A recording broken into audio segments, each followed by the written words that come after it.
இதுதான் என்னோட கடைசி பேச்சுலர் பிறந்த நாள் நான் சொல்வேன்னு நினைக்கிறேன் உறுதியா. ஏன்னா இன்னைக்கு தான் எனக்கும் தன்ஷிகாக்கும் சாய் தன்ஷிகாக்கும் நிச்சயதார்த்தம் இப்போதான் ஆச்சு. காலையில உங்க ஆசீர்வாதத்தோட, எல்லாரோட ஆசீர்வாதத்தோட I am engage to Sai Dhanshika.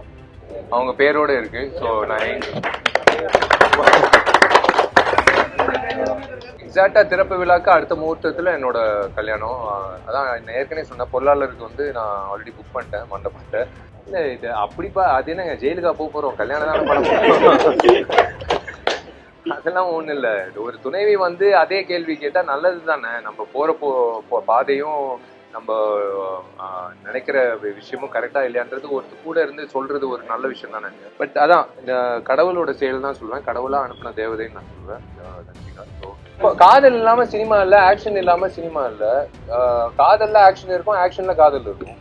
அது ரெண்டு இல்லாம எப்படி திரைப்படத்துல நடிக்கிறது? கண்டிப்பா காதல் இருக்கும், ஆனா முத்த காட்சி மட்டும் இருக்காது.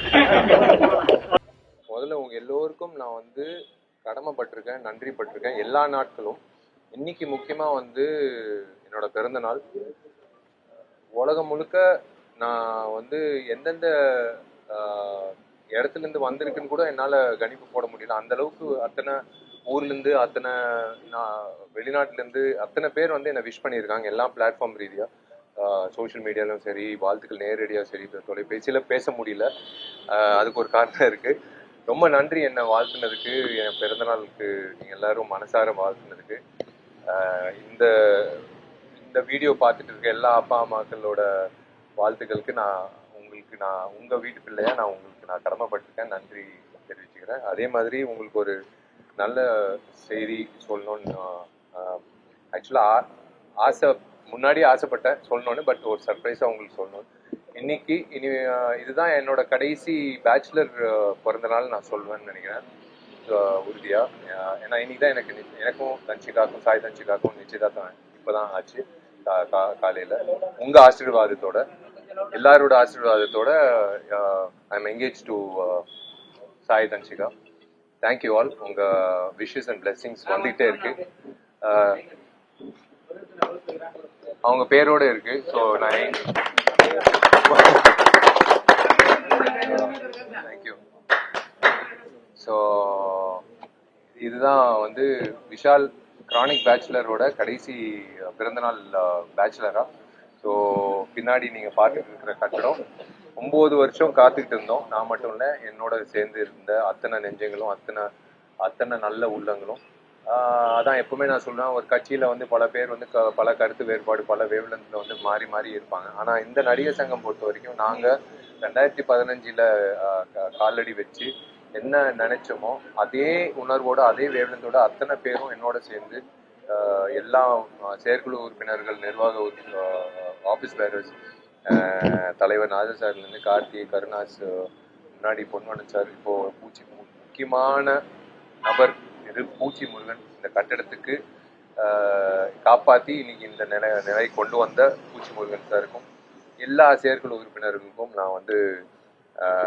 நான் கடமைப்பட்டிருக்கேன், நன்றி தெரிவிச்சுக்கிறேன். இன்னும் 2 மாத காலகட்டத்தில் கண்டிப்பா கோலாகலமா இந்த கட்டடம் திறப்பு விழா நடக்கும். நான் சொன்ன மாதிரி, நான் ப்ராமிஸ் பண்ண மாதிரி தன்ஷிகாவுக்கு வந்து நான் ஒரு வேண்டுகோள் வச்சேன். அவங்க வந்து அது மனப்பூர்வமா ஏற்றுக்கிட்டு அவங்க வந்து வெயிட் பண்றேன்னு சொல்லியிருக்காங்க. இன்னைக்கு தான் ஆக்சுவலாக கல்யாணம்னு பிளான் பண்ணியிருந்தோம். பட் எஸ், 9 வருஷம் காத்துக்கிட்டு இருந்தோம். இன்னும் 2.5 மாதம் காலகட்டத்தில் முடிய போகுது கட்டணம் சொல்லும் போது ஒத்துக்கிட்டாங்க. ஸோ எனக்கு சந்தோஷமா இருக்கு. எனக்கு ஒரு துணைவி வாழ்நாள் பூரா கிடைச்சிருக்கு. கடவுளா அனுப்பின ஒரு தேவதைன்னு சொல்லுவேன் தன்ஷிகா. ஸோ எங்க 2 பேரும் நீங்க எல்லாரும் வாழ்த்துவீங்கன்னு நான் நம்புறேன். கண்டிப்பா நான் நம்புறேன். எல்லா அம்மாக்களும், நான் எந்த ஊருக்கு படப்பிடிப்பு போனாலும் ஃபர்ஸ்ட் கேட்குறது, தம்பி எனக்கு புடவை கன்ஃபார்மா உண்டு, எனக்கு பெரியவர்கள் எல்லாரும் எனக்கு வேட்டி சட்டை கன்ஃபார்மா உண்டு, எப்போ கல்யாணம் தான் கேட்குறாங்க, எப்போ அடுத்த படம் ரிலீஸ்ன்றதுக்கு விட்டுட்டு இப்போ எப்போ கல்யாணம்னு கேட்குறாங்க. அத்தனை பேருக்கும் நான் கடமைப்பட்டிருக்கேன், நன்றி தெரிவிச்சுக்கிறேன். ஸோ இன்னைக்கு வந்து ஒரு நல்ல நிகழ்ச்சி நடந்தது. என்னோட என்கேஜ்மெண்ட் கூடி சீக்கிரம் கல்யாணம் நடக்கும். So thank you all.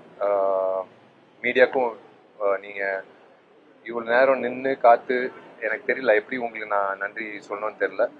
இன்னைக்கு வந்து எனக்கு ரொம்ப ஸ்பெஷலான டே, ரொம்ப சிறப்பா இருக்கு. ஸோ எனக்கு பிடிச்ச விஷயங்கள் நான் பண்ணிக்கிட்டு இருக்கேன் காலையில் கிளம்புறதுலேருந்து. அது நான் விடுறது எனக்கு பிடிக்காது, தூக்கம் வராது. 15 வருஷமா 12 வருஷமா என்ன பண்ணணும்னு ஆசைப்படுறேனோ, இப்போ காலம்புற அம்மா அப்பா காலில் விழுந்து ஆசீர்வாதம் வாங்கி அதுக்கப்புறம் ஒவ்வொரு விஷயமா நான் எனக்கு மனசார என்ன பண்ணணும்னு ஆசைப்பட்டோன்னு பண்ணிக்கிட்டு இருக்கேன். ஸோ தேங்க்யூ, ரொம்ப நன்றி. மறுபடியும் சந்திப்போம்.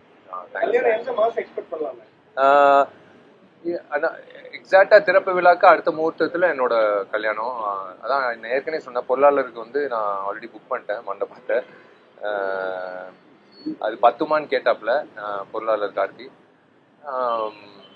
என்ன இருந்தாலும் வந்து நான் கட்டடத்துல தான் வந்து என் கல்யாணம் நடக்கும்னு நான் சொன்னல. அதுதான் வந்து நான் பிடிவாதம் சொல்ல மாட்டேன், அது என்னமோ தெரியல, எனக்குள்ள ஒரு சொல் மனசுக்குள்ள மண்டக்குள்ள ஓடிக்கிட்டே இருக்கும். அது கண்டிப்பா நிறைவேறணும். சுதந்திர வாழ்க்கை யாரும் கேள்வி கேட்க மாட்டாங்க. இவங்க எத்தனை மணிக்கு வந்தீங்க, என்ன செலவு பண்ணீங்க, காசுக்கு வந்தா கேள்வி வரும். இந்த சுதந்திர வாழ்க்கையை எப்படி எப்படி இருக்கீங்க? இல்ல இது அப்படிப்பா, அது என்னங்க ஜெயிலுக்கா போறோம், கல்யாணம் தானே பண்ண போறோம். அதெல்லாம் ஒண்ணு இல்ல.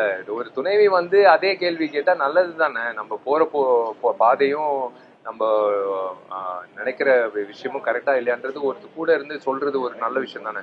ஒரு கட்டத்துலதான் வந்து ஆசிரியர்கள் சொல்லுவாங்க, ஒரு கட்டத்துல தான் நண்பர்கள் சொல்லுவாங்க, ஒரு கட்டத்துக்கு மேல வந்து அப்பா அம்மா சொல் பேச்சு கேட்க மாட்டோம், எது இயல்பான ஒரு விஷயம். அதுக்கப்புறம் வந்து வாழ்நாள் பூரா ஒருத்தரோட பேச்சு கேட்கறோம்னா அது வந்து நம்ம துணைவியோட பேச்சு தான். அந்த மாதிரி அந்த வகையில வந்து ஆல்ரெடி நீங்க சொன்ன மாதிரி பக்குவப்படுத்திக்கிறேன் நான். அதான் நீங்க சொன்ன மாதிரி அந்த பேச்சுலரா வந்து போன் எடுக்காம வேலையில மும்முரமா கவனம் செலுத்துறது, அந்த மாதிரி இல்லாம எல்லாத்துக்கும் டைம் மேனேஜ்மெண்ட்னு ஒண்ணு இருக்கு, அந்த ரெஸ்பான்சிபிலிட்டி உள் வாங்கிட்டேன்.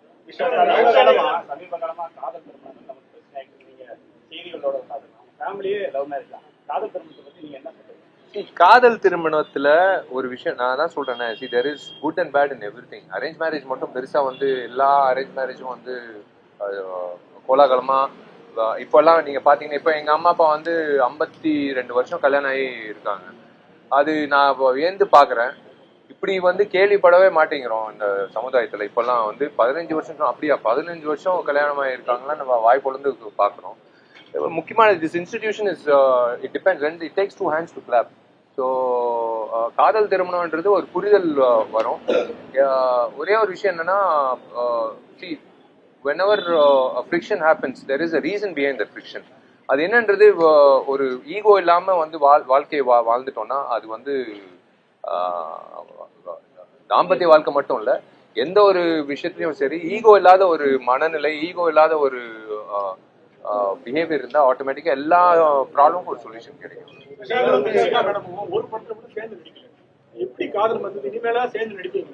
இல்ல என்னன்னா, எனக்கு 16 வருஷம் நண்பர் தன்ஷிகா. ஒவ்வொரு நிகழ்ச்சி ஓயாம ஒவ்வொரு நடிகர் சங்க நிகழ்ச்சி நான் பொதுச் செயலாளர் என்ன நியமிச்சதுக்கு அப்புறம் எந்த நிகழ்ச்சி கூப்பிட்டாலும் ஃபர்ஸ்ட் வந்து நிக்கிறது தன்ஷிகா தான். எனக்கு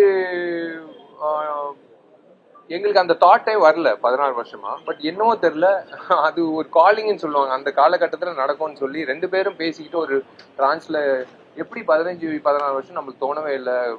ஃப்ரெண்ட்லியா பேசியிருக்கோம். ஒரு விஷயம் நடக்கும்போது நீங்க எனக்காக நின்னீங்க ஒரு பிரச்சனைக்கு. அப்புறம் அந்த நிகழ்ச்சியில எல்லாம் எல்லா கதாநாயகிகள் கூப்பிடும் போது நான் மட்டும் ஒதுங்க, நீங்க என்ன கூப்பிட்டு மைக்கு கூப்பிட்டு நீங்க என்ன மேல மேடை கூப்பிட்டீங்க, அதெல்லாம் எனக்கு ஞாபகமே இல்லை. பட் அதான் இந்த கடவுளோட செயல் தான் சொல்லுவேன், கடவுளா அனுப்பின தேவதைன்னு நான் சொல்லுவேன் தன்ஷிகா. ஸோ அதான் எல்லாம் நல்லதுன்னு சொல்லுவாங்களா, அந்தந்த நம்ம ஒண்ணு நினைப்போம், ஆனா அந்த காலகட்டத்திலாம் முடியும். சேம் இந்த கட்டடம் தான் 3 வருஷத்துல முடிக்க வேண்டியது முடிச்சிருக்கலாம், ஆனா ஒருத்தரோட செயல்பாட்டுல வந்து தள்ளி போய் அப்படியே வந்து கொரோனா வந்து அப்படி. ஆனா நல்லபடியா வந்து அதேதான் நான் நம்புறது. அதான் மதகஜ ராஜா திரைப்படம் வந்து ஒவ்வொரு வருடம் 2012 இருந்து நாங்க யோசிச்சுட்டே இருப்போம், எப்போ வரும் சார், இருங்க சார், எப்போ வந்தாலும் வெற்றிகரமா ஓடும் சார்ன்னு நானும் சுந்தர் சார் ஒரே டைலாக் பேசிருப்போம். 13 வருஷம் கழிச்சு ஒரு திரைப்படம் வந்து உலக சினிமா வரலாறுலயே வந்து பிளாக் பஸ்டர் ஆக்குன இந்த தெய்வங்கள் வந்து என்ன சொல்ற, அதை விட்டுருங்க, ஒரு கர்நாடிக் சிங்கரா என்ன ஏத்துக்கிட்டாங்கல்ல 13 வருஷம் கழிச்சு, அதுவே ஒரு அபூர்வமான ஒரு விஷயம் மைடியர் லவர்ல. சோ அதான் கடவுள் வந்து ஒரு பாதை அமைச்சு கொடுப்பாரு, அந்த அது நம்ம யோசிச்சு போயிடணும். சார், அக்டோபர் 15 இங்க வந்து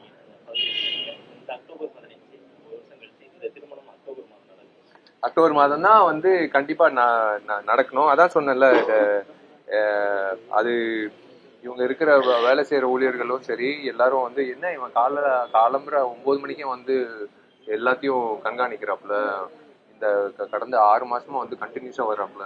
எல்லாரும் என்ன நினைக்கிறாங்கன்னா ஒருவேளை இவன் கல்யாணத்துக்காக தான் வந்து ஸ்பீட் பண்றாப்புல. அப்படி இல்ல, கார்த்திக் ஈடு கொடுக்கணும்.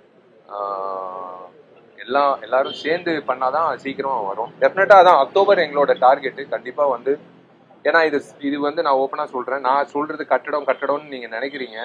என்னடா அது இவங்க 9 வருஷம் எடுத்துக்கிட்டு இன்னும் கட்டடம் கட்டாம இருக்காங்க. ஆனா நீங்க உண்மையிலேயே நீங்க நீங்க உள்ள திறப்பு விழாக்கு அப்புறம் உள்ள வந்ததுக்கு அப்புறம் உங்களுக்கே தெரியும் இது எப்படிப்பட்ட ஒரு கட்டடம். தமிழ்நாடே திரும்பி பாக்குற ஒரு தமிழ்நாடு விட்டுருங்க, இது ஒரு ஐகானிக் பில்டிங்கா இருக்கும். தமிழ்நாடுக்கு ஒரு அடையாளமா இருக்கும் இந்த cultural centre, south Indian artist.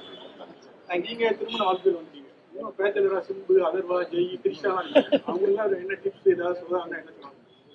அவங்களுக்கும் ஒரு டைம் வரும்ல. எனக்கே இவ்வளவு நாள் கழிச்சு டைம் வருதுன்னா அவங்களுக்கும் ஒரு டைம், எழுதப்பட்ட ஒரு டைம் இருக்கும். அவங்க எல்லாருக்கும் வந்து நான் எப்படி இப்போ சொல்ல முடியும், நீங்க எல்லாம் பேச்சுலரா இருங்க, நீங்க அப்ப திட்டுவீங்க.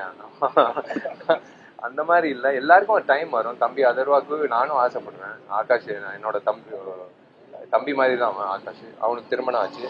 அதே மாதிரி அதர்வாக்கும் திருமணம் ஆகணும்னு, ஏன்னா அவங்க வீட்டுல ஒரு பெரிய அண்ணனா என்ன பாக்குறாங்க அவங்க வீட்டுல. அதே மாதிரிதான் எல்லாரும் வந்து அவங்கவுங்க ஆசைப்படி நடந்தா கரெக்டா இருக்கும். காதல் இல்லாம சினிமா இல்ல, ஆக்ஷன் இல்லாம சினிமா இல்ல. காதல்ல ஆக்ஷன் இருக்கும், ஆக்ஷன்ல காதல் இருக்கும். அது ரெண்டு இல்லாம எப்படி திரைப்படத்துல நடிக்கிறது? கண்டிப்பா காதல் இருக்கும், ஆனா முத்த காட்சி மட்டும் இருக்காது. Thank you so much. தேங்க்யூ.